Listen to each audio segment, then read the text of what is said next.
salue dans le nom de Jésus-Christ de Nazareth. Je bénis Dieu pour cette occasion merveilleuse qu'il nous donne. Je voudrais remercier le pasteur Bancouré, son épouse, les membres de son conseil.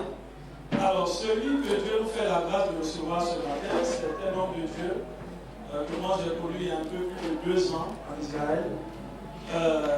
Il est israélite, il y vit depuis plus de 20 ans. Il a la plus grande église africaine francophone, se trouve à Tel Aviv. Il est lui-même spécialiste de l'Ancien Testament. Et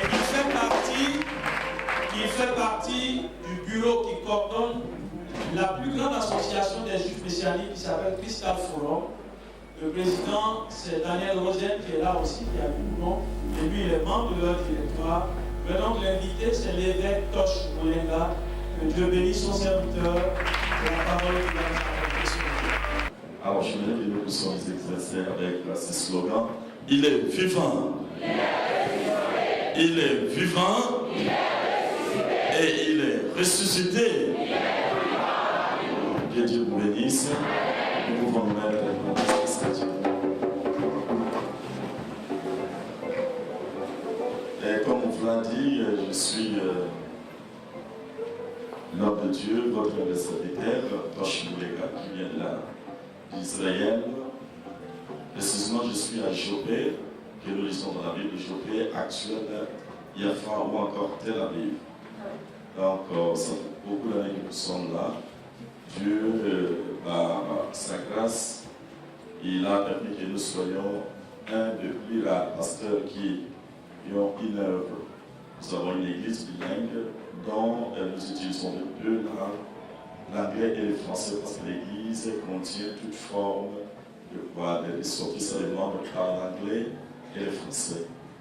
Alors, ce matin, Dieu a permis que nous soyons ensemble.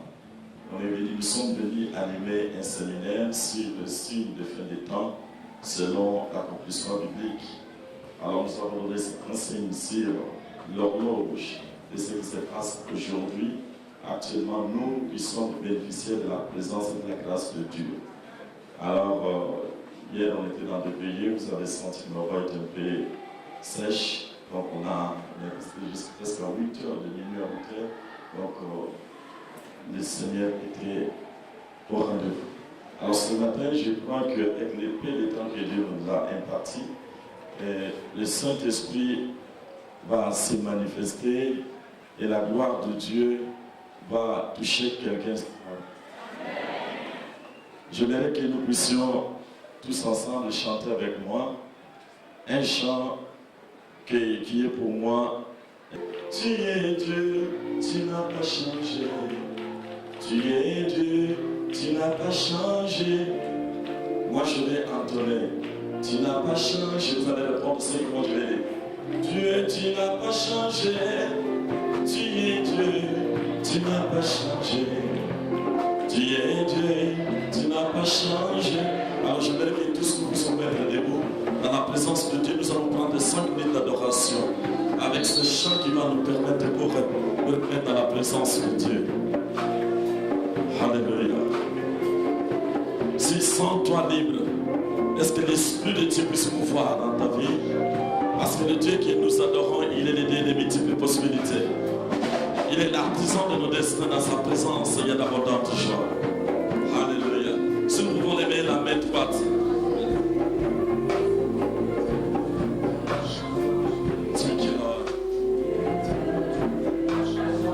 Oh, tu es Dieu, tu n'as pas changé. Tu es Dieu, tu n'as pas changé. Tu es Dieu, tu n'as pas changé.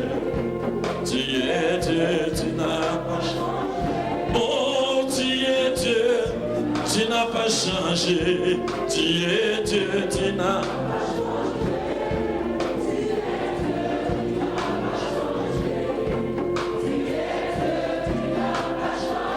Papa, nous sommes venus t'adorer.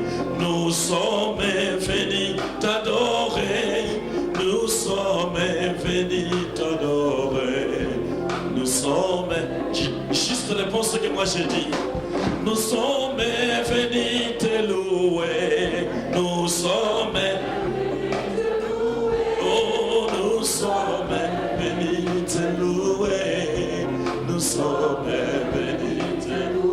Papa, tu es mon, je serai guéri maintenant. Tu es mon roi, tu es mon roi, tu es mon roi, tu es mon roi, tu es mon roi, tu es mon. Lève les deux mains maintenant. Nous dépendons qu'en lui seul. Oh Jésus, oh Jésus, Jésus,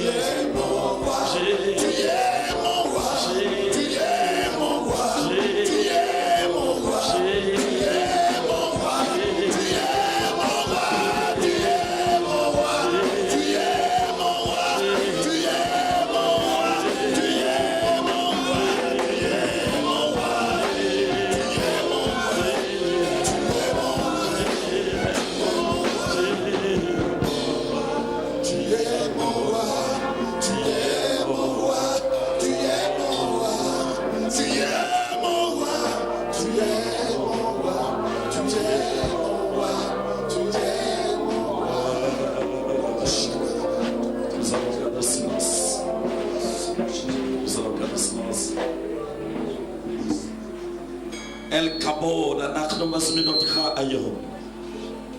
El Lion na nakno po bishbil. El Kabo na nakno kan bishbil khatapol nano. De Kabo shil kabe shem Yeshua Adoneno. Oh hallelujah. Anakno masumino tika ayo. Temale otano. Yeshua Hamashiach. Nous voulons te rendre grâce à Adonai. Laisse que ta gloire puisse resplendir en ce lieu. C'est dans le nom merveilleux de ton Fils unique Jésus. Au nom du Père, du Fils et du Saint-Esprit, que nous avons ainsi prié. Amen. Nous avons acclamé très fort.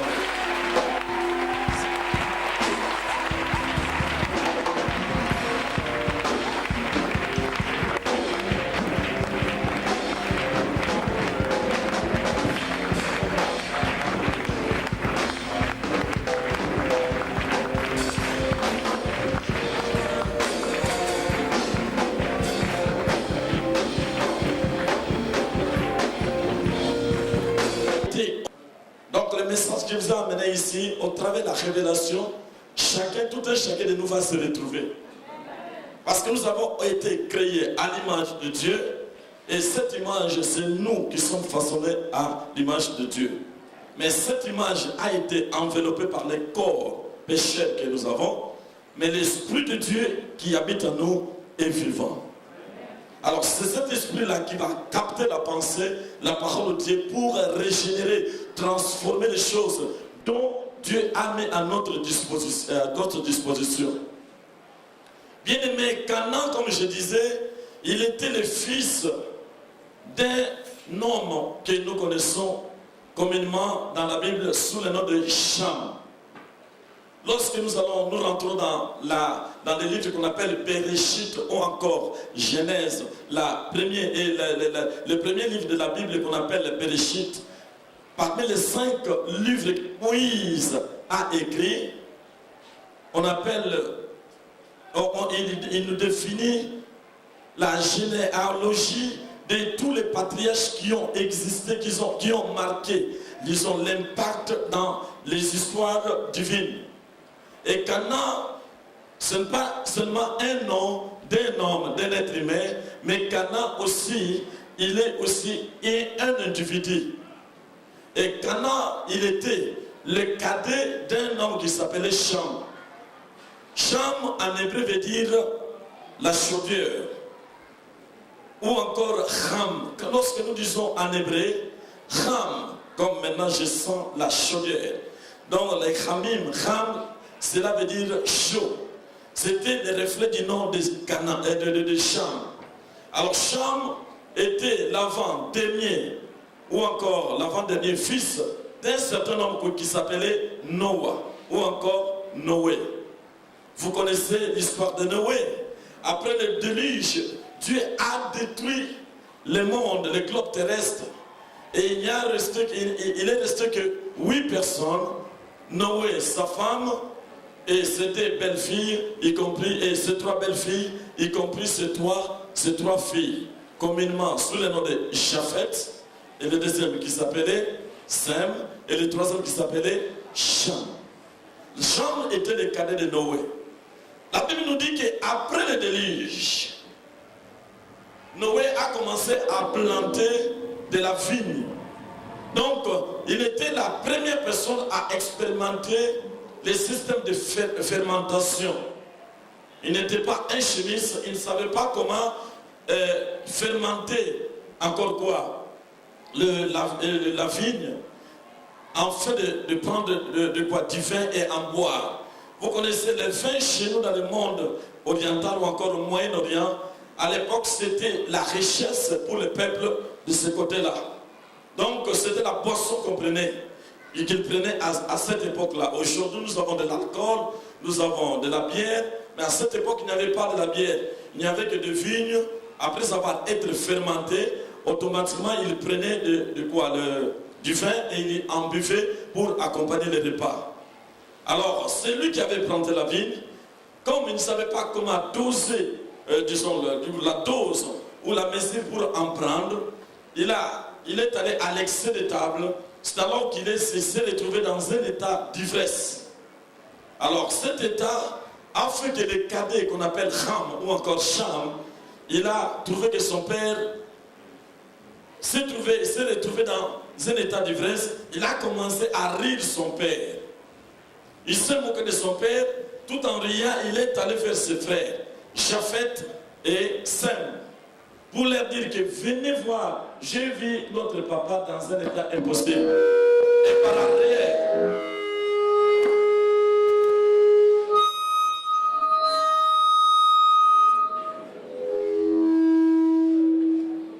Et par arrière, alléluia. Alléluia. Et par ailleurs, comme je l'ai trouvé dans un état d'ivresse, il est aussi nu. Alors les autres ont trouvé ça comme une abomination. C'était une abomination vis-à-vis de Dieu et vis-à-vis de son Père. Alors aujourd'hui, il y a des enfants qui n'ont pas direction vis-à-vis de leurs parents. Ils se moquent de leurs parents. Ce n'est pas ton père. Tu n'es pas seulement limité à ton père propre, biologique, mais aussi à un père qui est le père de ton voisin. En commençant par ton pasteur.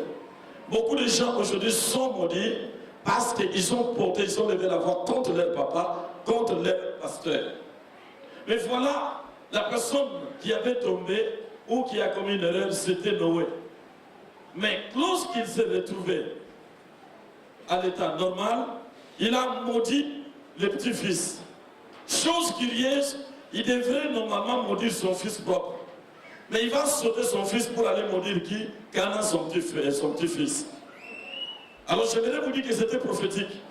Pourquoi il n'a pas maudit Cham, mais il a maudit le fils de Cham. Il a dit, maudit soit Cham, et la descendance des petits enfants de Japheth et de Sem vont dominer sur toi, et tu seras leur esclave. Mais il a laissé son fils, il n'a rien dit. Il s'est tué. Voilà, j'aimerais souligner là quelque part. Attention, avec une parole de malédiction levée contre toi à un homme ou quand bien même il est dans l'erreur. Parce que l'autre, dans son état d'ivresse, il a maudit Canaan et Canaan a perdu le territoire qu'on lui avait donné. N'est-ce pas? Donc nous devons tirer attention.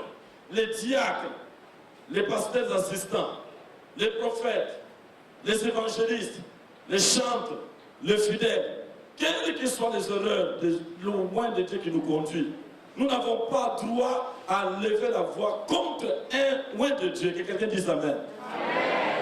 Voilà que Canaan, lorsqu'ils se sont séparés pour aller habiter, occuper les territoires qui leur a été imparti, les autres, jusqu'à aujourd'hui, ils se demeurent dans les lieux, dans les territoires qui leur ont été impartis. Mais car Canaan n'est plus là-bas, il est maintenant dans des territoires errants. On ne sait plus retrouver Canaan. Les Cananéens, on ne sait plus les retrouver. Pourquoi? Parce que son grand-père n'a pas portait du respect vis-à-vis de son père. Alors voilà que l'histoire a commencé. Alors Cham, lui, il avait 4 fils. Il avait Mitzraïm. Communément, nous pouvons aujourd'hui comprendre que Mitzraïm, c'est en hébreu, c'est Égypte ou encore Masrou. Il avait un autre fils qui s'appelait Pout ou encore Pouth. Aujourd'hui, Pouth, c'est la Libye, la sirène. Là où Simon, la sirène, qui avait porté la croix, il venait de la Libye. Et nous avions l'autre qui s'appelait Couche. Couche, c'est la descendance du peuple noir. Il avait Canaan. Canaan, c'est Canaan. Canaan actuel, c'est Israël. Et beaucoup de chrétiens disent, nous allons partir au Canaan. Canaan, c'est Israël. Non, ce n'est pas ça. Je vais corriger, porter une correction. Canaan, les Cananéens étaient des païens. Ils adoraient des idoles. Ils faisaient des cultes, des statuettes.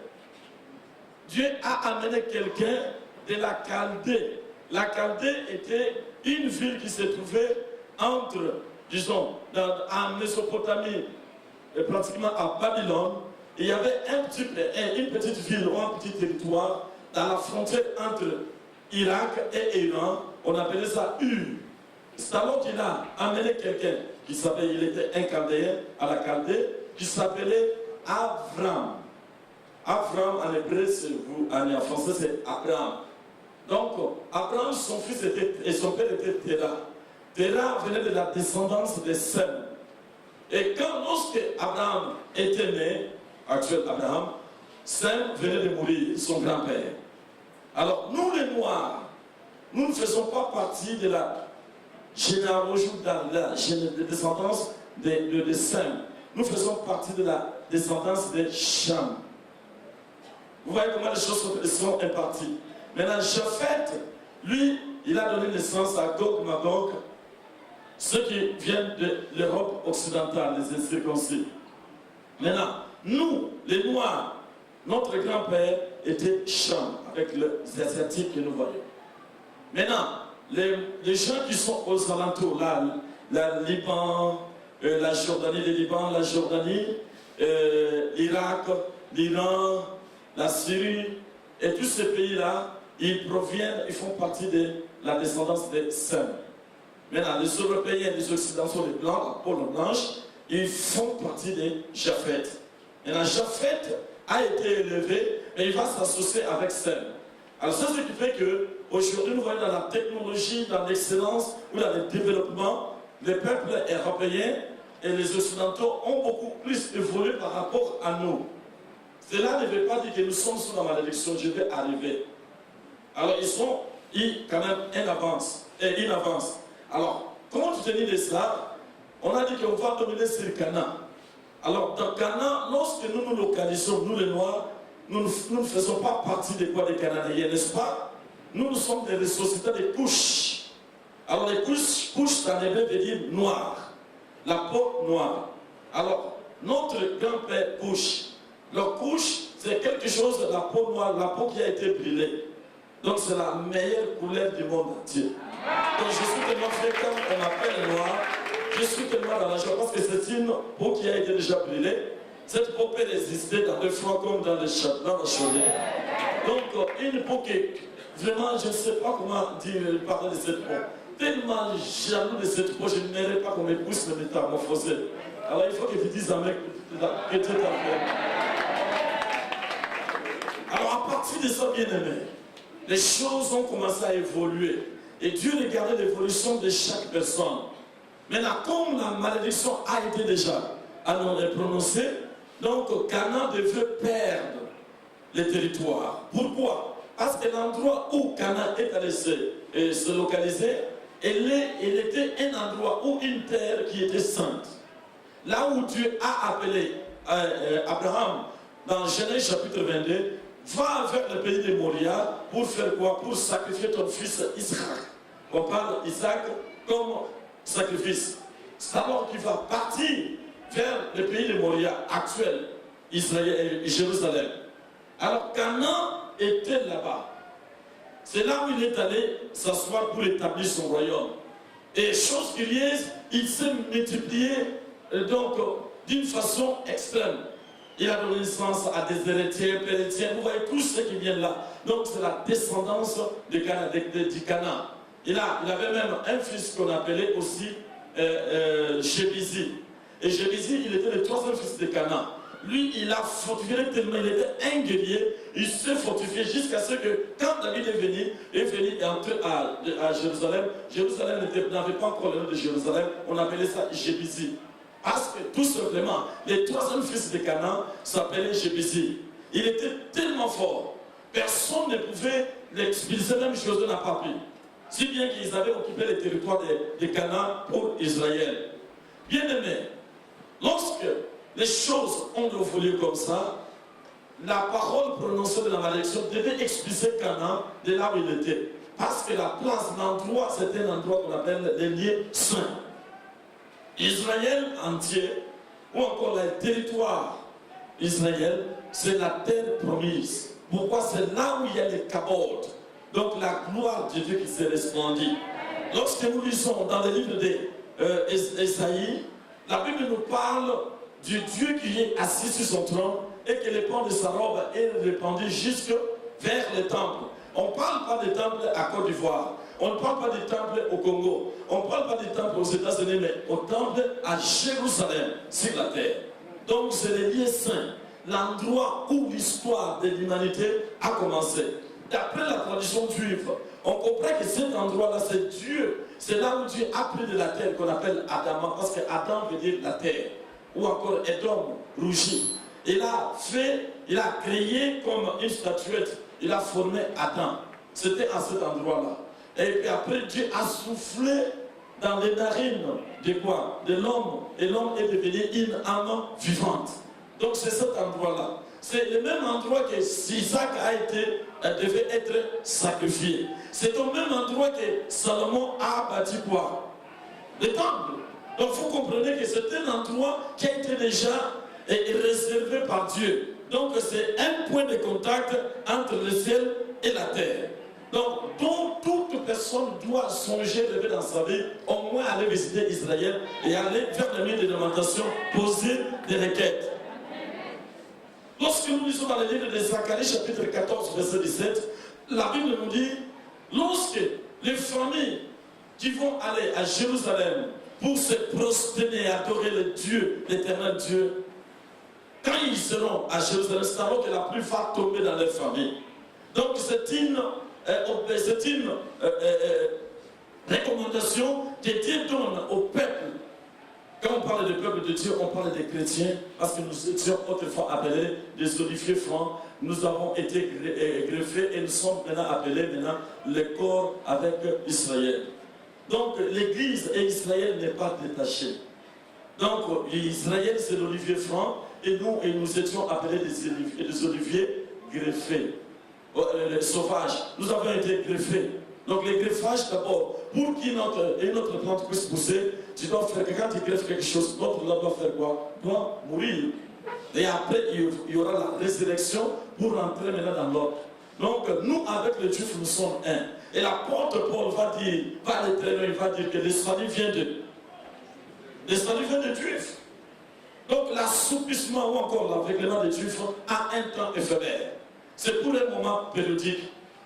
Mais nous ne devons pas prier pour que Dieu puisse ouvrir totalement les yeux des Juifs. Lorsque leurs yeux s'ouvriront, beaucoup de gens ne vont pas entrer dans le royaume. Donc nous devons prier que la Chine puisse entrer, l'Inde puisse entrer, tous ces pays qui sont encore dans les statues puissent complètement. Car Dieu a tant aimé le monde.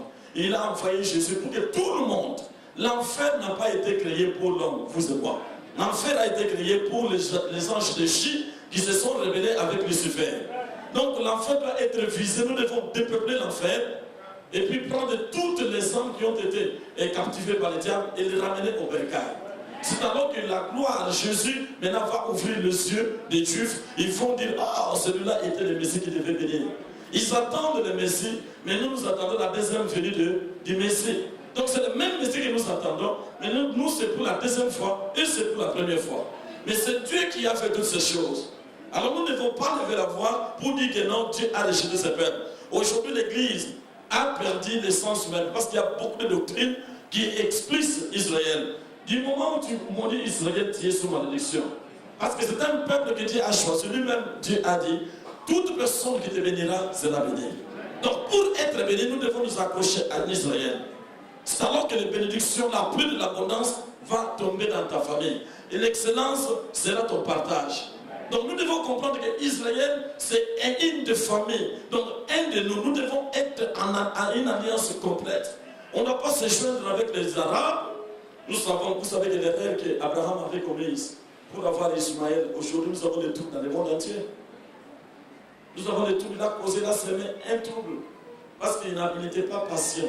C'est alors que ce matin, notre thème est quand la bénédiction meurt. Que ferait-il quand la bénédiction meurt? J'ai commencé par une introduction, mais je vois qu'on peut rester là très longtemps. Il faut que je rentre dans mon message. Quand ta bénédiction meurt, que fera-t-il? Que fera-t-il lorsque la bénédiction meurt? Ici, nous avons dit dans le livre de 2 au chapitre 4, au verset 8e, on dit qu'Yahweh n'a pas vraiment des informations sur Élie. Et il a été enlevé, vous connaissez l'histoire. Donc, Élie ne sortait pas n'importe comment. Lorsqu'il sortait dans la ville, automatiquement, il y avait un décret ou une malédiction. Pourquoi? Parce qu'il ne blaguait pas avec ces gens-là qui marchaient non selon les ordonnances de Dieu. Alors, quand il est venu, il cherchait à tout prix pour voir et pour chercher un serviteur qui devait marcher avec lui. Élisée faisait partie d'une famille riche. À l'époque, pour avoir le fait d'avoir seulement 2 bœufs, tu es déjà riche. Mais on nous dit ici, il avait 12 pères. 12 pères, c'est combien? 24. 2 femelles et 12 femelles et 12 mâles. Il était déjà riche. Mais voilà le comble que le type là, par révélation, il a laissé toutes ses richesses. Il a suivi quelqu'un qui n'avait aucune éducation. Donc il a suivi quelqu'un comme ça. Et normalement, un prophète à l'époque, il se revêtait seulement d'un vêtement de la peau de quoi? Des chameaux. Et chez nous là, il fait tellement extrêmement chaud. Lorsque la peau du chameau observe le soleil et sans pour autant le laver, qu'est-ce que ça donne? De l'odeur. Mais il est resté avec Élie malgré toutes ces odeurs. Donc l'odeur signifie de odeur. Mais il est resté à côté de son maître. Et pour votre information, Élisée était plus âgé qu'Élie. Et aujourd'hui, quand quelqu'un a été levé devant toi, tu regardes l'âge de ce petit-là, qu'est-ce qu'il va me dire? Lorsque nous nous étions là, est-ce que lui il était? Or, Élisée était plus petit par rapport à Élie. Élisée était plus vieux par rapport à Élie. Élie était son jeune frère, mais ils ont marché ensemble. À telle fois qu'ils marchaient, il percevait, il parlait avec des enfants des prophètes. Parce qu'il y avait une école là où il y avait des prophètes. Et ça donnait naissance aux prophètes. Il y avait beaucoup de prophètes à l'époque. Mais voilà, comme l'année que les enfants des prophètes savaient déjà qu'Élie devrait être enlevé. Mais lui-même, les serviteurs qui dormaient avec lui n'étaient pas au courant. Aujourd'hui, si tu apprends une nouvelle là-bas, quelque part, la nouvelle que toi tu n'as pas, tu devrais apprendre d'abord, normalement, tu vas te fâcher contre ton frère ou ton ami. Ma femme, si elle entend quelque chose à l'église, j'ai parlé avec une maman ou un papa de l'église, elle attend ça à l'église, à la maison, je ne vais pas dormir. Pourquoi? Donc, ce que tu me traites de qui? Tu dois d'abord, je suis une sorcière ou quoi? C'est moi qui devais nécessairement à tout prix connaître. Je lui dis, oui, je tiens raison, madame. Mais je vais te dire que Dieu m'a appelé, ne t'a pas appelé. L'appel a été chez moi. Je vais te le dire après. Si Dieu me dit de te dire, je vais te dire. Beaucoup de hommes de Dieu ont perdu leur vision parce que tout ce que tu prends, tu partages avec ta femme. Si Abraham avait dit à Sarah, demain là matin, Dieu m'a parlé dans le songe, je vais aller tuer notre fils Isaac. Sarah allait dire, tue-moi d'abord avant d'amener le fils. Donc il y a des choses qu'on ne doit pas dire. Et il y a des choses qu'on doit dire, n'est-ce pas? Donc c'était ça. Donc Élie est resté à côté d'Élie. Ils ont parcouru de bons chemins jusqu'à ce que Dieu devait maintenant les prendre. Ils vont traverser le Jourdain. Le Jourdain sera divisé en 2 morceaux. Ils sont arrivés à l'endroit où ils devaient être enlevés. Il a dit, mon fils, maintenant je vais partir. Ce que tu as entendu là, c'était vrai. Maintenant c'est le jour de mon départ. Maintenant, comme tout ouvrier mérite son salaire, je vais te donner ton salaire.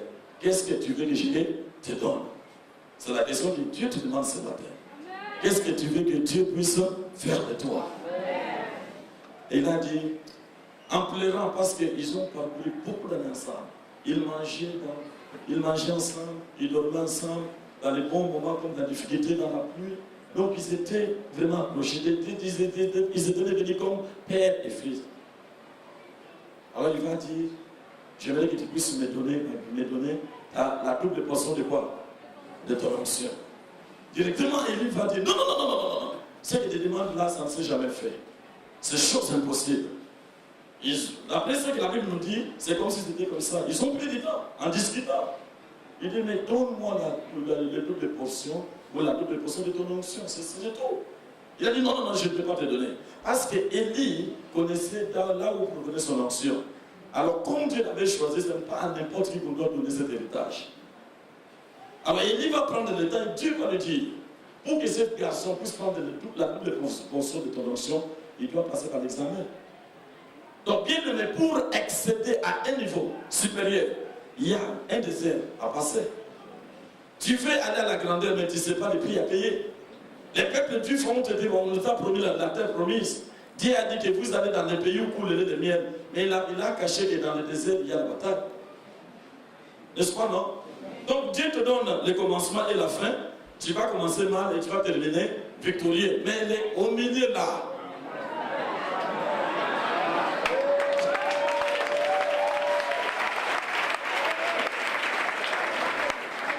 Et le petit est arrivé jusqu'à la fin du temps. Il a dit, ok, d'accord, je vais entrer. Il a dit, mon fils, il a dit, ok, Élisée, je vais te donner. Mais à une seule condition. Lorsque tu me verras monter, c'est alors que tu auras la double portion de l'onction. Il a dit, oui, d'accord. Parce qu'Élie savait, tout le temps qu'il marchait ensemble avec Élisée, il se servait de quoi? Des chars. Un char et des chariots qui étaient conduits par des anges. Mais Élisée ne voyait pas. Vous savez, lorsque Élie a dit à Akab, allons sur le mont Carmel pour faire quoi? Pour démontrer la puissance de Dieu de Baal et d'Astarté, si réellement votre Dieu est vrai. Et nous allons voir le Dieu d'Israël et le Dieu d'Israël, de Baal et d'Astarté, qui est le Dieu le plus puissant. Alors, lorsqu'ils sont arrivés là-bas, tout le temps, Élie et Élisée arrivaient à temps. Or, à l'époque, lorsqu'on on constitue, disons, la cavalerie du chef du roi, donc on est en train de dresser les chevaux de la manière où, lorsqu'ils seront en guerre, et qu'ils ont été, on les a combattus, on doit d'abord préserver le roi qui file vite. Donc les chevaux du roi couraient plus vite que même les soldats. Alors malgré tout cela, lui il marchait à pied avec Élisée, mais ils arrivaient toujours à temps. Et ce mystère-là, Élisée ne connaissait pas ce mystère-là. Alors il a dit, mes petits, tu ne connais pas. Tu me vois, tu vois l'onction, mais tu ne connais pas ce qui est là-dedans. Alors pour avoir la double portion de l'onction, tu dois me voir monter. Bien aimé, aujourd'hui nous voyons la fusée en France, partout, en Chine, Russie, aux États-Unis. Mais la fusée a commencé depuis longtemps. Parce que quand on l'a mené dans le tourbillon là, c'était la fusée. Et le sable d'Israël est composé avec des pierres. Parce que l'Israël, ce n'est que des pierres. Imaginez-vous, quand la fusée est en train de monter, les gens sont à une distance possible avec des jumelles. Donc tu ne peux pas t'approcher parce que ça dégage d'abord la chaleur et puis ça crée un trou et il y a des poussières avec des sables impossibles. Maintenant tu dois regarder à ton maître avec toute la poussière et les petites pierres qui entrent dans les yeux. Si tu vois comment il monte, c'est alors que l'onction va venir. Alors tout ça, il te fait passer par l'examen. Donc c'est ce qui fait que Élie savait que ce que tu demandes, ça va. Mais il y a un examen à passer. Il dit, le premier salaire, c'est pour toi. Car tout ouvrier mérite un salaire. Tu as trouvé avec moi, oui, je vais te donner. Mais le deuxième salaire n'appartient pas à toi. Parce que moi, je n'ai pas eu d'enfant. En Israël, lorsque papa voulait mourir, il doit faire quoi? Il doit laisser l'héritage à ses parents. Alors, comme il n'avait pas d'enfant, il devait laisser ce pouvoir à qui? À personne. Alors, il a dit, si, lorsque tu me verras, monter à ce talent que tu vas avoir. Il a vu Élisée monter. Alors, maintenant, il lui regardait. Voilà la première parole. Lorsqu'il a commencé à monter, il a dit, mon père, une chose qu'il n'a jamais fait. Tu ne peux pas attendre le manteau du commandement sans pour autant reconnaître le Père. Tu dois d'abord reconnaître le Père. Il a reconnu le Père. Parce que cette portion était réservée au Père. Toi, tu veux que les pasteurs prient pour toi, mais tu ne les reconnais pas comme Père. Tu viens à l'église seulement pour les bénédictions, tu veux que tu aies un enfant, tu veux que tu aies une vie meilleure, mais tu ne veux pas donner la dîme à l'église. Comment tu vas entrer dans ton excellence? Il a reconnu, il a dit, Père, Père, pourquoi tu m'as abandonné? Et puis il va procéder à dire, oh, les chants de l'Éternel et ça, cavalerie. Donc il a vu ces histoires, ah, ce sont les histoires que mon père utilisait. Parce qu'après avoir combattu les 450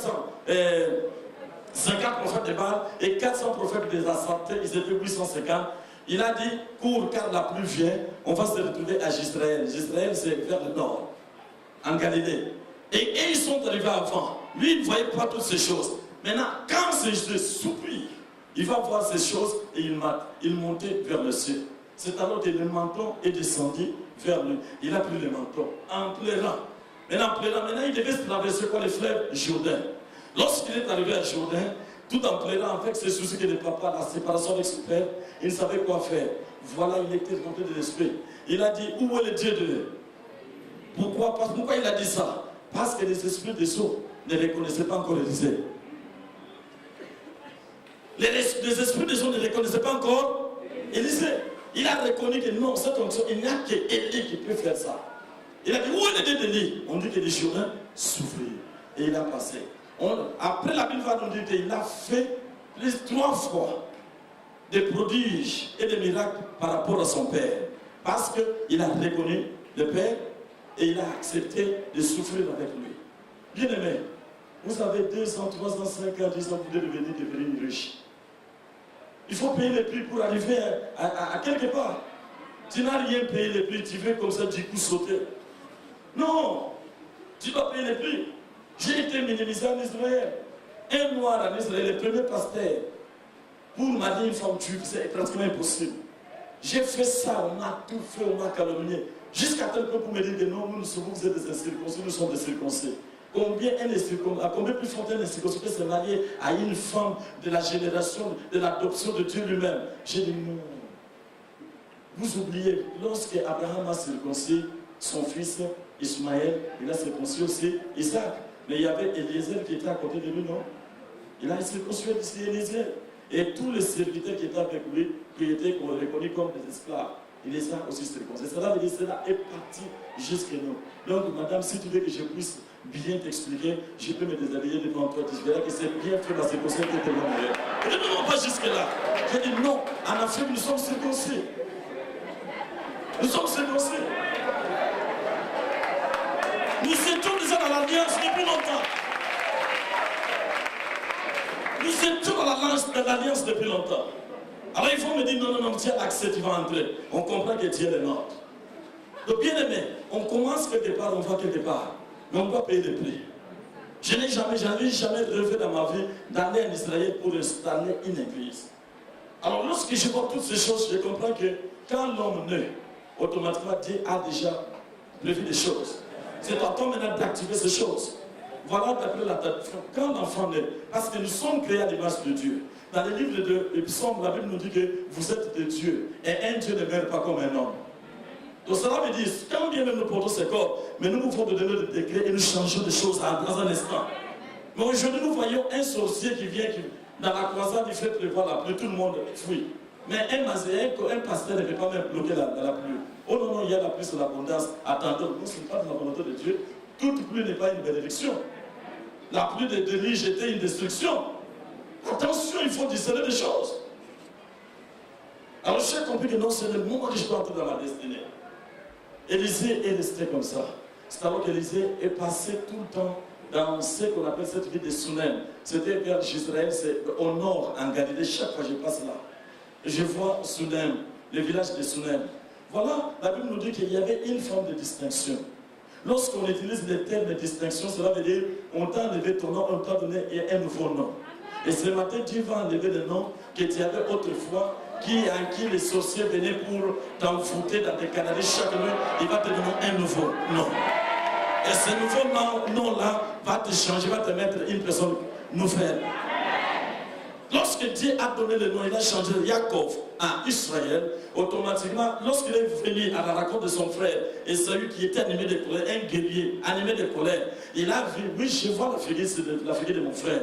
Mais lorsque je vois dans le sens spirituel pour le tuer, je vois que ce n'est plus Jacob, je vois maintenant quelqu'un d'autre. Parce qu'il avait déjà changé de nom. Bien aimé, lorsque les sorciers viennent dans la nuit, la journée, ils te voient et tu es tel Jean-Claude, Marie, c'est ça. Mais la nuit, qu'est-ce qu'ils viennent? Ils te voient, tu es en train de briller comme un sorcier avec le feu. Parce que tu as des couronnes de feu dans ton lit, il y a des feux de sang qui t'entourent. Parce que c'est ça la qualité de l'enfant de Dieu. Élie est venu, Élisée est venu, il a trouvé la femme. La femme était là. Il regardait à chaque fois. Il passait avec son serviteur Géasi. Un jour, lorsqu'il passait, la femme a dit, est-ce que je peux te parler?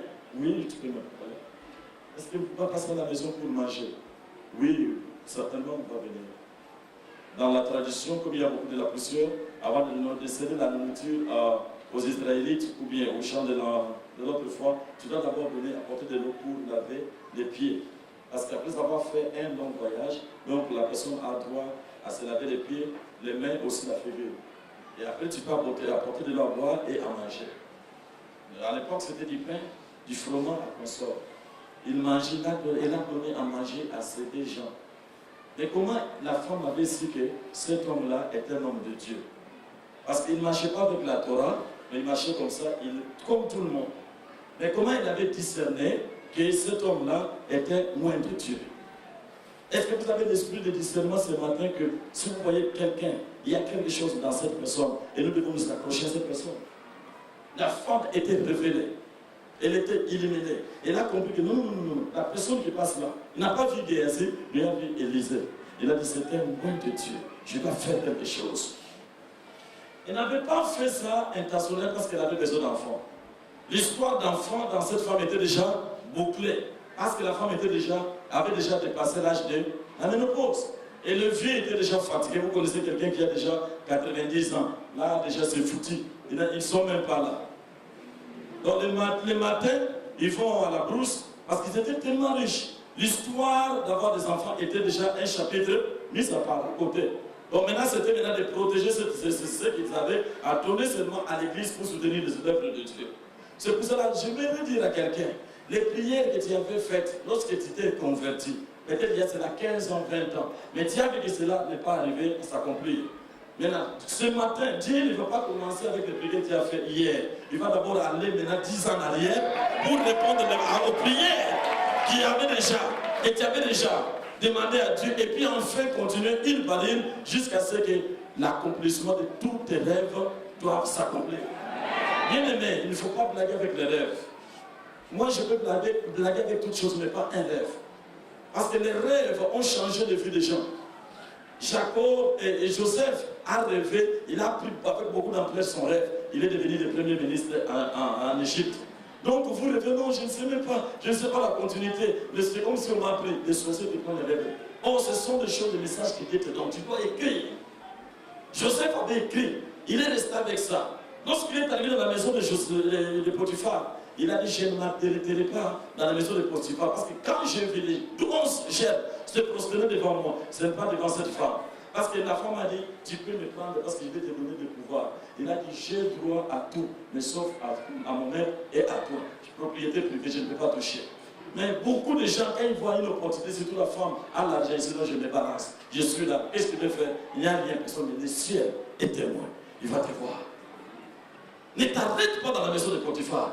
Va vers ta destinée. Beaucoup de sœurs, à cause de la promotion, il devait être promis. Je vais coucher avec mon patron et il me mettra quelque part. Mais tu viens à l'église, tu dis que Dieu m'a béni. Tu n'as pas béni.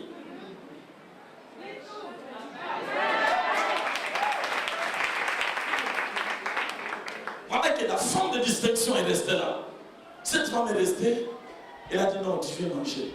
Mais quelques jours après, elle va aller consulter son mari. Elle dit, mon mari, j'ai vu que la nourriture simplement n'est pas suffisante. Nous devons confectionner une maison pour que cet homme de Dieu, au lieu de faire des va-et-vient, qu'il vienne et qu'il dorme ici. Et le mari a dit, ma femme, tu sais que je te respecte beaucoup, oui. Nous sommes en commun d'accord, oui. Nous craignons Dieu, oui. Mais cette demande-là, je ne peux pas. Pourquoi? Oh non, ma femme, je commence à te suspecter. Parce que tout le temps, moi, les matins, je vais à la brousse. Lorsque je rentre, et je ne sais pas ce qui se passe. Maintenant, tu as vu que tu faisais ça, tu veux maintenant que l'homme puisse dormir ici. Et moi, quand je suis en professeur sommeil, je suis vide. Et puis toi, tu as l'affaire toute la nuit. Non, je ne pense pas. Il y a une affaire entre toi et cet homme. Il a dit, mon mari, non, ce n'est pas ça. Parce que j'ai compris que cet homme-là est un homme de Dieu. Je parle à des femmes de dissection ce matin. Lorsque dans une église, il y a beaucoup de femmes, l'église est forte. Parce que l'église, c'est la femme. Lorsque dans une maison, la maman est bien organisée, le mari est stable. Ma femme, un jour, elle m'a dit, mais comment toi, lorsque tu sors, tu es toujours pressé à rentrer à la maison. Va aussi te déambuler comme les autres viennent le soir. J'ai dit non, parce que tu es une femme comme une gazelle, comme un agneau, tu ne parles pas. Donc je sens vraiment, quand je te vois là, l'amour ne fait que conduire et bouillonner. Donc il faut que je reste à côté de toi. Mais il y a des hommes qui doivent maintenant attendre que les barres puissent fermer pour rentrer à la maison. Parce que là-bas, il y a une lionne qui l'attend. Je parle aux femmes. La femme, c'est l'église. L'homme n'a pas pu écraser la tête du serpent. Mais les rejetons de la femme a pu écraser la tête du serpent à la croix de Golgotha. La femme, c'est l'église, c'est la lumière. Lorsqu'on parle de la femme, c'est la lumière. Lorsque les femmes sont debout à l'église, l'église est debout. Les hommes sont là pour regarder des erreurs. Comme je prêche là, les femmes vous disent amen, nous sommes dans la connexion. Mais l'autre vous dit, mais le pasteur là, comme il a dit, d'après la doctrine, est-ce que le Seigneur n'est pas à la compte? Les hommes voient des fautes, mais les femmes voient quoi? La personne, qu'est-ce que je peux voir dans cette révélation pour moi-même? L'église. Je parle à des femmes distinguées ce soir et ce matin. Je parle à des mamans distinguées ce matin. Est-ce que j'ai des mamans distinguées ce matin? Je parle à des femmes distinguées, des femmes d'excellence, qui vont faire bouger l'église, qui vont montrer à l'église que nous sommes là pour soutenir cette église assemblée de Dieu. Que l'enfant ne meurt pas, que l'église soit ferme jusqu'à ce que Jésus va venir. Que quelqu'un dise un amen puissant. Est-ce que nous pouvons dire un amen puissant fort? Alléluia. Lorsque la bénédiction meurt, et l'homme de Dieu, après la femme a confirmé son mari, il a dit, non, on doit quand même confessionner une maison. Il a dit, comment? Non, il doit être au-dessus de nous. Et, femme, au-dessus de nous, normalement, quand tu reçois quelqu'un, il ne doit pas être au-dessus, pas doit être au-dessus, la femme en bas. Mais la femme a préféré que l'homme soit au-dessus, et elle et son mari en bas. Après tout, le mari a accepté, il a dit, ok, voyons voir, je vais attraper cette femme. Mais ça ne veut pas que la femme était déjà dans l'esprit. Inspirée par Dieu pour laisser voir quelque chose qui était caché. Donc la femme a pleuré. Tu peux voir quelqu'un marcher comme ça avec l'argent dans des grosses voitures, mais il y a quelque chose qui l'arrange. Lorsque tu viens, Dieu a dit aux enfants, j'ai entendu vos cris. Mais physiquement parlant, ils mangeaient, ils concombres, ils étaient en Israël, mais ils ne criaient pas. Mais à l'intérieur, ils disaient, jusqu'à quand nous serons libres? Peut-être tu es là, ta famille depuis la génération. La pauvreté, c'est la pauvreté. Il n'y a personne qui peut sortir pour au moins aussi se positionner qu'il y a un riche.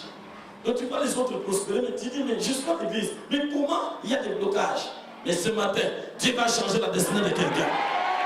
Dieu va changer la destinée de quelqu'un. Et la femme est venue, elle a constitué, ils sont appelés des gens, on a bâti une maison. L'homme de Dieu, voilà la révélation. Tu dois comprendre, pour faire quelque chose, tu dois demander à Dieu, qu'est-ce que tu dois faire? Et là, tu as établi une table, un chandelier et un lit. Les lits, c'est la représentation du repos. Le chandelier, ça montre la lumière. Lorsque la maison n'est pas éclairée, cette maison, elle est transformée en ténèbres. Et les hommes de Dieu venaient dormir. Mais les jours où leur mission était finie dans cette contrée, ils sont venus me la bénir la femme. Est-ce que tu peux dire à ton prochain, aujourd'hui c'est le jour de ma bénédiction? Il a dit, maman, qu'est-ce que nous pouvons faire pour toi? Parce que maintenant on part. On change de contrée. La femme a dit, vous partez déjà. Elle a dit, ok, merci, payez pour moi. Il dit, non. Est-ce que je vais aller chez le chef de quartier pour parler de toi, pour qu'il y ait quand même une faveur? Il dit, non, je suis au milieu de mon peuple. Cela veut dire que je suis une femme, notre famille soutient même les chefs là. Donc nous sommes les gens de la haute dignité. Donc il n'y a rien à faire. Donc nous sommes reconnus, nous sommes une famille riche. Il a dit, non, je suis au milieu de mon peuple. Alors Guillaume va me suivre dans l'oreille.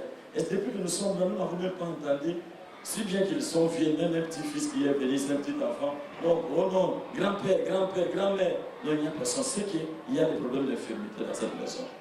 Maintenant, la Bénédicte va dire, ok, viens. La femme, à cette même époque, l'année prochaine, tu enfanteras un enfant. Alors la femme a commencé à rire. C'est le même thème que Sarah a ri lorsqu'on a annoncé. Physiquement parlant, c'est impossible. Parce que ces gens d'enfants qui viennent par la prophétie, dans la vieillesse, ce n'est pas les enfants qui proviennent de spermatozoïdes de l'homme, ça provient de Dieu lui-même. Parce que quand l'enfant était mort, automatiquement, quand l'enfant était mort, personne ne pouvait le ressusciter. C'est quand Élisée est venu, Élisée est dormi au-dessus de l'enfant. C'est là montrer que c'était Dieu lui-même qui était là, il voulait que l'esprit puisse rentrer. Alors maintenant, quand la femme est restée, ok, au même moment, la femme est devenue enceinte. Tout le monde dit, cette femme. Vous avez vu, la Bible n'a pas même mentionné le nom de la femme, parce qu'elle était tellement excellente, on a seulement donné un autre nom, le nom de la distinction. Une forme de distinction.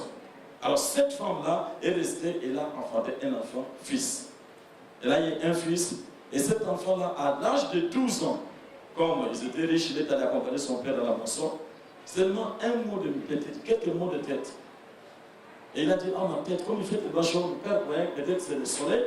L'enfant est allé, il est resté aussi le genou, les deux jambes de sa maman, les cuisses de sa maman. L'enfant est mort. Que fera-t-il quand ta bénédiction meurt? La bénédiction. Et la femme s'est mise à genoux. Elle est restée avec l'enfant. Elle a dit, la bénédiction est morte. Est morte. Quand ma bénédiction est morte, qu'est-ce qu'il doit faire? Cet homme de Dieu, quand je lui ai donné la maison pour dormir et à manger, je ne lui avais pas dit que j'avais des problèmes d'enfant. C'est lui qui m'a proposé. C'est que l'homme-là est venu me provoquer. Je lui ai fait du bien, mais il m'a rendu mal. Alors, de notre part, il a pensé, il a raisonné, il a dit, ok, alors je dois cacher cet enfant d'abord. Regardez, aujourd'hui nous avons la technologie, lorsque nous montons dans des escaliers pour aller à l'étage supérieur, on se sert d'escalier ou encore de l'ascenseur. Mais la femme là a pris l'enfant de 12 ans, une vieille, monter l'escalier qui bougeait comme ça, pour aller poser l'enfant sur les lits. Parce qu'il ne voulait pas que les gens de serviteurs puissent l'aider. Il ne voulait pas que le verset qui dit dans Job, Dieu donne et Dieu reprend. Il ne voulait pas que cela se passe.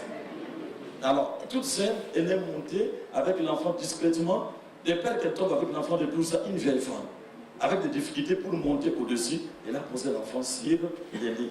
Et il est sorti, il a demandé à son mari, prépare-moi une ânesse avec quelques serviteurs. Ce n'était pas au moment de quoi? Ce n'était pas la nouvelle lune. Quand on parle de la fête, c'était les fêtes en Israël. Alors il a dit, mais ce n'est pas la fête. Nous non plus, nous devons faire, ce n'est pas le Shabbat, le jour de l'adoration. Qu'est-ce qu'il devait faire? Non, tout va bien. Est-ce que dans notre fils, la première des choses, notre fils va bien? Qu'est-ce qu'elle a dit? Tout va bien. Et comment, tout le monde dit, maman, parce qu'à l'époque, quand vous savez, comment les enfants, notre enfant, ça va, il va bien. Mais l'enfant était déjà mort. Il y a 3 points que je vais mentionner là. Le premier point. Lorsque la bénédiction est morte, cette femme a refusé la mort. Elle a refusé quoi? La mort. Elle a refusé la mort. Lorsque ta bénédiction meurt, tu dois d'abord refuser la mort. Toute personne a dit, et toute personne est venue, comment va? Parce qu'on a vu que l'enfant n'était pas dans la parcelle. Où est l'enfant? Elle a dit, l'enfant va bien. Est-ce que notre enfant va bien? Elle a dit, tout va bien. Si on te dit comment ton mariage est au bord de divorce, qu'est-ce qu'il va dire? Tout va bien.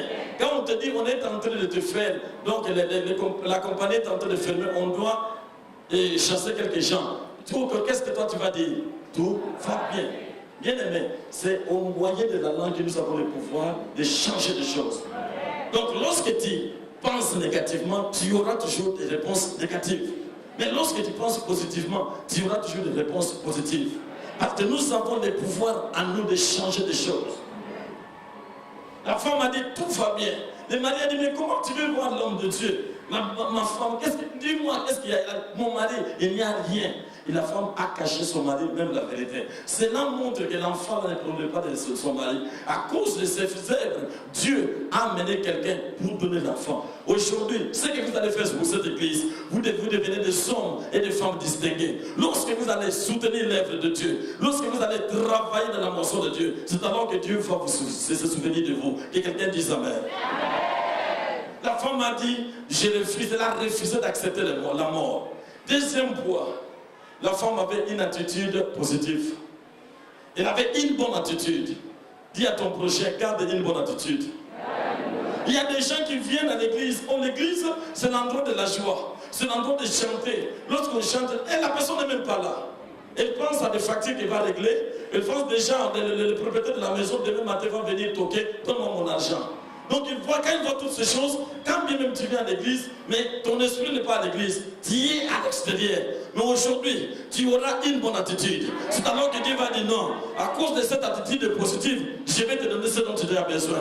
Aujourd'hui, Dieu va changer nos destinées parce que nous allons garder une bonne attitude. Premièrement, nous allons refuser la mort. Parce que toute chose humaine n'est pas notre partage. Quand bien même nous sommes vivants, tout ce qui est à nous doit être vivant. Que quelqu'un dise Amen. Troisième point, la femme, elle est rentrée à la source de bénédiction. Beaucoup de gens, quand ils viennent à l'église, qu'est-ce qu'ils font? Ils voient que l'église, ça ne va pas, non, c'est que l'église a échoué. Ce pasteur-là n'a pas l'onction. Or, Dieu marche avec des temps, des saisons. Dieu peut sembler marcher lentement, mais ce qui est sûr, il n'arrivera pas en retard. Est-ce que vous m'avez saisi? Dieu peut sembler marcher lentement comme un caméléon, mais ce qui est sûr, il n'arrivera pas.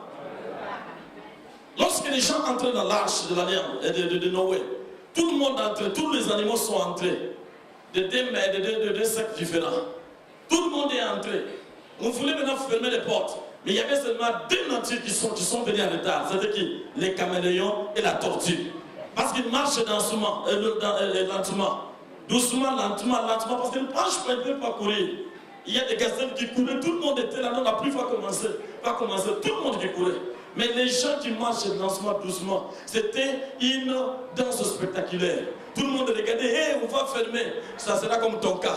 Aujourd'hui, tu vas entrer dans ta destinée. Les gens t'ont mal parlé de toi, mais Dieu va faire de grandes choses pour toi. On a beaucoup parlé de choses négatives, mais j'aimerais dire à une sœur ici, j'aimerais dire à un frère, aujourd'hui Dieu va changer ta destinée. Tu as beaucoup perdu les bénédictions, mais aujourd'hui, ce que tu as toujours rêvé dans ta vie, Dieu va l'amener à l'accomplissement. Parce que le Dieu d'Israël, c'est le Dieu de multiples possibilités. Il peut dire quelque chose, mais tu dois attendre. Le temps de Dieu est le meilleur. Dieu peut sembler marcher en retard, mais ce qui est ici, il n'arrivera pas en retard. Il n'arrivera pas en quoi? Que quelqu'un dise Amen. Bien-aimé, nous servons un Dieu de miracles. Que quelqu'un dise un Dieu de miracles. Miracle veut dire quelque chose qui est inhabituel. Dieu nous amène à un niveau le plus élevé. Je parle à des femmes et à des hommes distingués. Dieu va nous mettre dans notre destinée aujourd'hui. Je suis venu d'Israël avec une onction spectaculaire. Et cette onction, c'est seulement ceux-là qui sont disposés. Dieu veut parler à des femmes, à des hommes distingués. Tu ne vas pas accepter que ton mari puisse partir. Tu n'as pas forcé ce mari pour venir te marier. C'est lui qui est venu vers toi. Ce travail-là, c'est Dieu qui te l'a donné. Mais aujourd'hui, le diable veut te l'arracher. Mais je dis non et non. Cette bénédiction ne mourra pas. Mais toi, debout, dis, cette bénédiction ne mourra pas. Est-ce que tu peux te mettre debout pour dire que cette bénédiction ne mourra pas? Mets-toi assis, bien-aimé. Quand ta bénédiction meurt, tu dois refuser la mort. Tu dois refuser la mort. Job a dit Dieu donne et Dieu les prend. Mais aujourd'hui tu vas dire non, Job, je te résiste. Parce que Dieu ne t'a pas donné pour reprendre.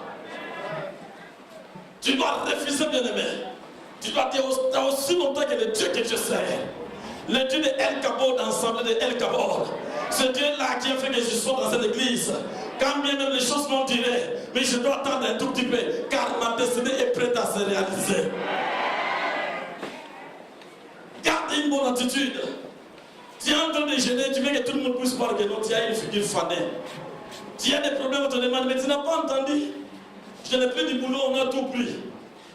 Ne fais même pas allusion à ce qui est négatif. Laisse les gens parler, mais toi, montre comme une personne qui est courageuse. Parce que tu as tout simplement refusé la mort. Le Dieu d'Israël, c'est le Dieu vivant. Les mariages, j'ai prié pour les gens. Il y a une sœur qui m'avait dit, pasteur, j'étais dans le monde mystique. J'ai travaillé beaucoup dans le monde mystique pour être une basketballeuse professionnelle. Je suis maintenant aux États-Unis. Mais voilà ce qui se passe. On est venu m'évangéliser pour devenir chrétien. J'ai donné ma vie à Christ. Mais les jours où j'ai donné ma vie à Christ, les choses ont dégringolé d'une vitesse impossible. Malheur, c'est malheur. Alors, j'ai commis déjà une erreur. Si on m'avait prévenu auparavant qu'en entrant dans ces affaires, dans ce business, c'est une vie qui commence de malheur, je n'allais pas m'engager. Alors, je n'ai plus de paroles à dire à Dieu. C'est mieux que je reste à la maison. Il y a des gens qui sont partis peut-être. Tu viens à l'église pour la simple formalité. Parce qu'on te pousse, tu as eu un engagement, mais dans ton fond intérieur, tu es déjà foutu. Tu as dit combien, qu'est-ce que tu dois faire? Tout est déjà parti. Le mari est parti, tu commences à regarder les photos à la maison. Ah, les bons moments que vous avez passés ensemble. La femme l'a formulé, la requête pour bénir, et la requête pour que Dieu puisse la bénir d'avoir un enfant comme toute femme. Mais on leur avait donné la richesse, et de l'autre côté, ils étaient privés. Comme les Écritures disent, dans la maison de l'Éternel, il n'y a pas de femmes qui avortent, ni non plus de femmes stériles. Aujourd'hui, toute chose qui a été stérile va ressusciter. Je ne parle pas seulement de la stérilité du poids du ventre. Je parle de la stérilité de quelque part. Amen. Peut-être tu n'arrives pas à passer dans ta vie. Les gens ont mis des canaries dessous le lit. Tu es là, on te contrôle comme une boussole dans des caméras spirituelles. Je me rappelle, j'étais dans un pays comme Tanzanie. À chaque fois qu'on était avec notre évangéliste, c'était pas encore pasteur, j'étais évangéliste. On arrêtait, lorsqu'on passait dans l'immigration, tout le monde passait convenablement, on avait le même visa. Mais lorsqu'on arrivait chez moi, on me prenait toujours mes petits à part. J'ai vu que cela s'est répété 3-4 fois. On laisse les autres, mais moi j'étais une pierre d'achoppement. J'ai dit, mais nous avons le même visa. On m'appelle tonton, j'ai eu un mari, j'ai eu un bon boulot, je suis médecin. Les choses s'ouvrirent jusqu'à aujourd'hui. J'aimerais dire à quelqu'un, j'ai quelque chose qui a été mort dans ta vie. Si tu es connecté à mon onction, tu dois te mettre debout pour dire que non, je suis connecté à cette onction. Et aujourd'hui, toute chose qui est morte, Dieu va réciter cette chose. Si ton mariage est à bord de divorce, Dieu va ramener ce mariage. Si le boulot, tu ne perces pas dans l'esprit, aujourd'hui tu vas percer. Dieu d'Israël, le Dieu des miracles, va faire de grandes choses. Dis que l'enfant meurt, l'enfant ne va pas mourir. Que les bénédictions d'Abraham, d'Isaac et de Jacob vont faire de grandes exceptions aujourd'hui. Si tu es connecté à moi, viens ici pour dire que non, Jésus, je viens en spirituel, mais connecté à l'onction de cet homme de Dieu. Il n'a pas quitté Israël. Il y a beaucoup d'assemblées, il y a beaucoup d'assemblées, des églises, des assemblées de Dieu. Ce n'est pas pour rien que Dieu m'a envoyé à El Kabor. Il m'a envoyé pour toi, ma soeur. Il m'a envoyé pour toi, mon frère. Pour ta destinée. Tu vas entrer pour ta destinée. Dieu va te faire une femme d'exception. Dieu va te faire un homme d'exception. Tu vas commander, tu seras la tête et non la queue. Toute personne qui se lèvera contre toi, lui-même va mourir. Tous les canaries que nous t'avons mis seront obligés dans le nom de Jésus. Maintenant, j'ouvre les portes de bénédiction pour toi. On doit commencer à recevoir au nom de Jésus de Nazareth. Alléluia. Que tout le monde se mette debout. Que tout le monde se lève. Tu es Dieu, tu n'as pas changé. Dieu va changer des choses aujourd'hui. Tu es Dieu, tu n'as pas changé. Tu es Dieu, tu n'as pas changé. Commence à chanter ce chant. Dieu va faire l'exception. Oh, tu es Dieu, tu n'as pas changé. Chante avec moi ce chant.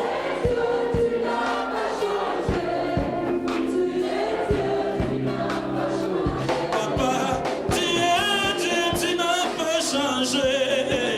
Tu es Dieu, tu n'as pas changé.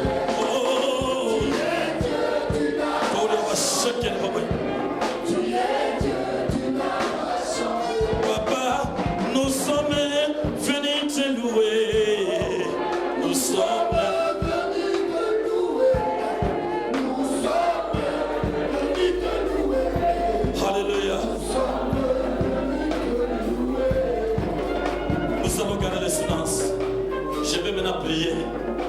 Si tu veux recevoir ce dont tu as besoin, le Dieu d'Abraham, d'Isaac et de Jacob, le Dieu de l'Alliance, va faire de toi une personne différente.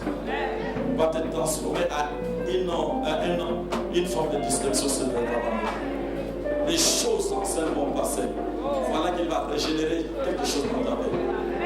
Si Dieu a fait pour moi, accomplir le plus forte raison pour toi. Alléluia. Dieu ne fait accepter, ce sont des personnes. Donc aujourd'hui, c'est un jour de la visitation. Il va te visiter aujourd'hui. Lève tes mains là où tu es, ferme tes yeux. Je vais déclarer maintenant que les anges de Dieu puissent descendre dans ce lieu. Père, dans le nom de Jésus, j'ai pris toute forme de sorcellerie dans ce lieu. Toutes les flèches de l'ennemi qui ont été plaquées pour tes fils, pour tes filles, les liens dans le mariage, les liens de ne pas percer. Seigneur, maintenant, je te bloque dans l'aspect spirituel. Je prends autorité dans le nom de Yeshua, dans le nom de Kadosh. Je brise toute forme d'attaque qui vient du nord, sud, ouest et est. Je paralyse. J'envoie maintenant la pluie de la restauration de ce au nom de Jésus. Je paralyse toute forme d'attaque. Que le diable se lève, cela n'est pas ton problème. Car Jésus a contrarié les œuvres du diable.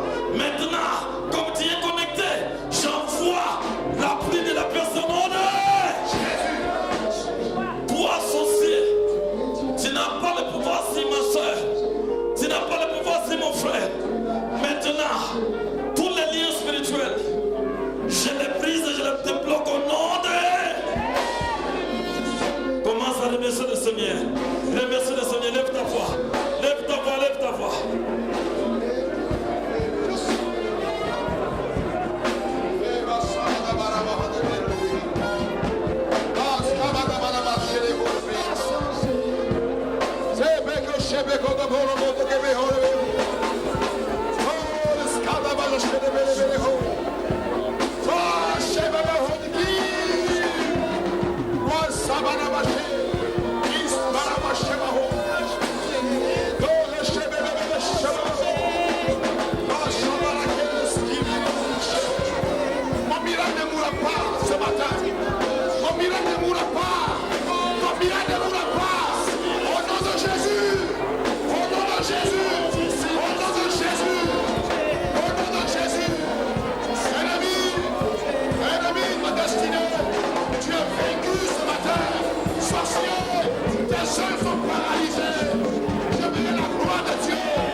Esprit de Dieu, sur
Cet homme explose. Au nom de Jésus.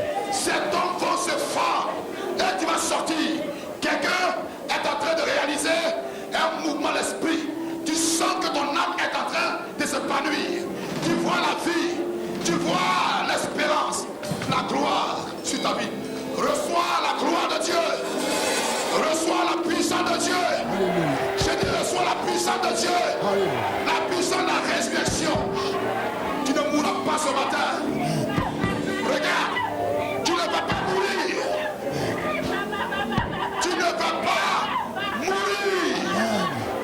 Je parle à quelqu'un à qui on a annoncé sa mort prématurée. Au nom de Jésus, tu n'as pas ce message. Tu as dit que la vie qui est en toi ne mourra pas. Alléluia. Jésus est vivant. Il est Dieu. Il n'a pas changé. Le Dieu d'Abraham, le Dieu d'Isaac et le Dieu de Jacob. Dispose son cœur. Jésus est vivant. Prépare ton cœur à ce temps de restauration et de délivrance. Tout à l'heure, Dieu va te parler. Et tout ce qui est caché est mis à lui maintenant. De tous les 4 vents, éternel repos nous. Dieu ne repose Oui, pas. je sais qu'il existe grand Dieu. Jamais, Dieu ne jamais. t'abandonnera pas. Il ne t'abandonne pas ce matin. C'est pourquoi Jésus, ton peuple, voit tes plans. De tous les 4 vents, éternel repos nous. Tu peux dire encore oui, je sais qu'il existe un grand Dieu qui n'abandonne pas ses enfants qu'il attend en tout lieu. C'est pourquoi Jésus, ton peuple, tu vois tes plans. De tous les 4 vents, éternel repos. Oui, lève ta main dans le ciel. Lève ta main. Lève ta main. Tu veux une réponse de la part du Seigneur.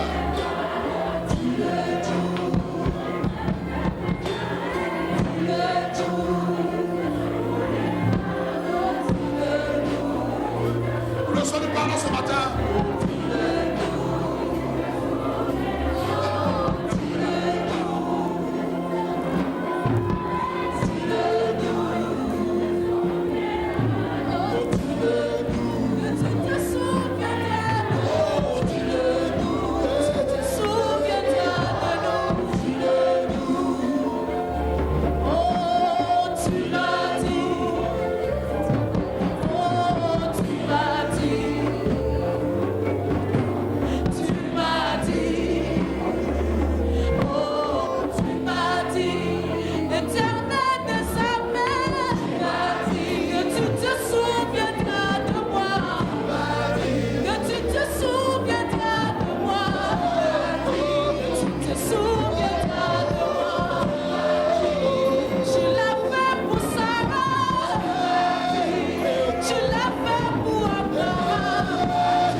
Éternel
Dans un silence, s'il vous plaît, dans un doux murmure, l'homme de Dieu va nous bénir, va nous apporter la bénédiction.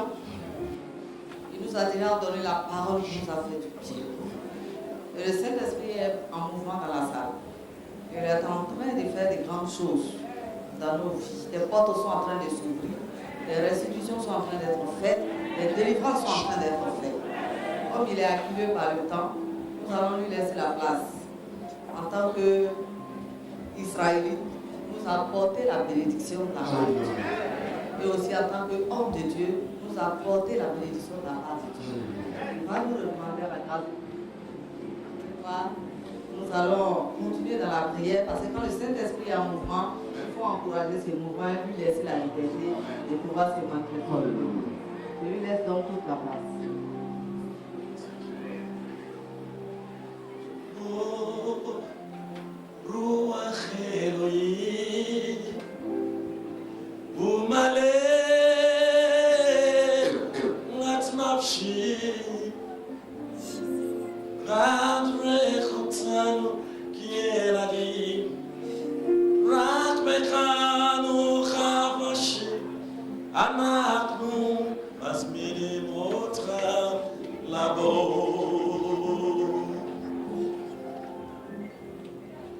Béni soit le Dieu d'Israël. Alléluia. Béni soit le Dieu d'Israël. Alléluia. Béni soit le Dieu d'Israël.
Où tu es assise, mets-toi debout. Si tu es à genoux, reste à genoux.